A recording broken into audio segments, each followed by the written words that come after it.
नमस्कार, लोक आस्था न्यूजच्या वेगवान घडामोडीमध्ये आपल्या सर्वांचं स्वागत। पाहूया बातमीपत्र विस्ताराने। शेतकऱ्यांच्या सोयाबीनला भाव देणे गरजेचे, राज्याच्या हितासाठी महत्त्वाचं आहे। सुधीर मुनगंटीवार यांनी पत्रकार परिषदेच्या माध्यमातून पत्रकारांशी संवाद साधला। पत्रकारांनी विविध प्रश्नावली त्यांच्या समोर उपस्थित केली।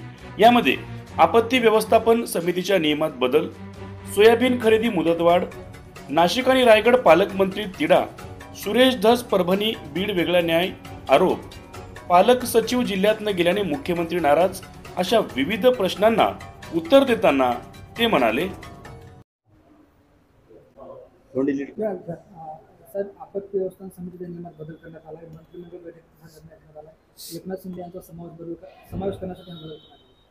चांगली गोष्ट आहे, कारण तुम्ही टीव्ही चॅनलवर का या संदर्भामध्ये बातम्या दाखवल्या की माननीय एकनाथ शिंदेजी आपत्ती व्यवस्थापन समितीमध्ये नाही, आणि आपत्ती व्यवस्थापन समितीचा जो नियम होता त्या संदर्भामध्ये कोणाची नियुक्ती करावी या संदर्भातल्या नियमांमध्ये बदल करून तर एकनाथ शिंदे साहेबांना घेतलं असेल तर आनंद आहे। एकनाथ शिंदे साहेबांनी या अगोदर स्वतः जागेवर जाऊन अनेक आपत्तीमध्ये मुख्यमंत्री म्हणून भाग घेतला आणि यावर निर्णय केले आहे, तर त्यांच्या अनुभवाचा फायदा निश्चित होईल।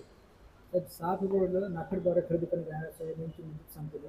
शेतकऱ्याकडून सोयाबीन खरेदीची मुदत वाढवून मागली जाते, पण आज प्रस्ताव केंद्राने स्वीकारला नाही, पण तो स्वीकारला पाहिजे आणि राज्य सरकारने केंद्राकडे पाठपुरावा केला पाहिजे। शेतकऱ्यांचं सोयाबीन त्याला भाव देणं गरजेचं आहे आणि हे राज्याच्या हितासाठी अतिशय महत्त्वाची बाब आहे। नाफेडला राज्य सरकारच्या वतीने हा आग्रह केला पाहिजे नव्हे, यासाठी सरकारने हट्टच धरला पाहिजे की या शेतकऱ्यांच्या सोयाबीनची खरेदी केलीच गेली पाहिजे, अन्यथा राज्य सरकारने केली पाहिजे। साहेब, नाशिक आणि रायगडच्या पालकमंत्रीपदाचा वाद काही सुटत नाही। सुटेल, कोणताही तिढा असा असूच शकत नाही जो कदापिही सुटणार नाही। चर्चा, संवाद, व्यस्तता यामध्ये कधी कधी उशीर होतो, तिढा संपेल असा विषयच नाही आहे जगामध्ये की तिढा संपत नाही।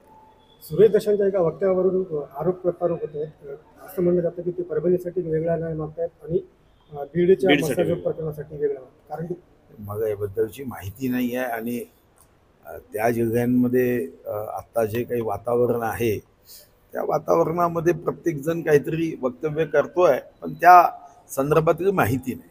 साहेब, सगळीकडे तुम्हाला अनेक पुरस्कार मिळाले, आज सासवडीतला पुरस्कार मिळतो, आनंददायी आहे। सासुरवाडीचा पुरस्कार, शाबासकी, प्रेम, स्नेह हे निश्चितपणे आनंददायी आहे। शेवटी त्यांनी एक अजून काम करण्याची ऊर्जा निर्माण होते। साहेब, मंत्रिमंडळाच्या बैठकीत देवेंद्र फडणवीस यांनी नाराजी व्यक्त केली की पालक सचिव जिल्ह्यात जात नाही। पण त्या रूल्स ऑफ बिझनेसमध्ये नाराजी काय व्यक्त करायची? असा पालक सचिवांवर डायरेक्ट ॲक्शन करता येते। आपल्याला तो अधिकार आहे, राज्यकर्ते म्हणून अधिकार आहे, नाराजी व्यक्त केली नसावी।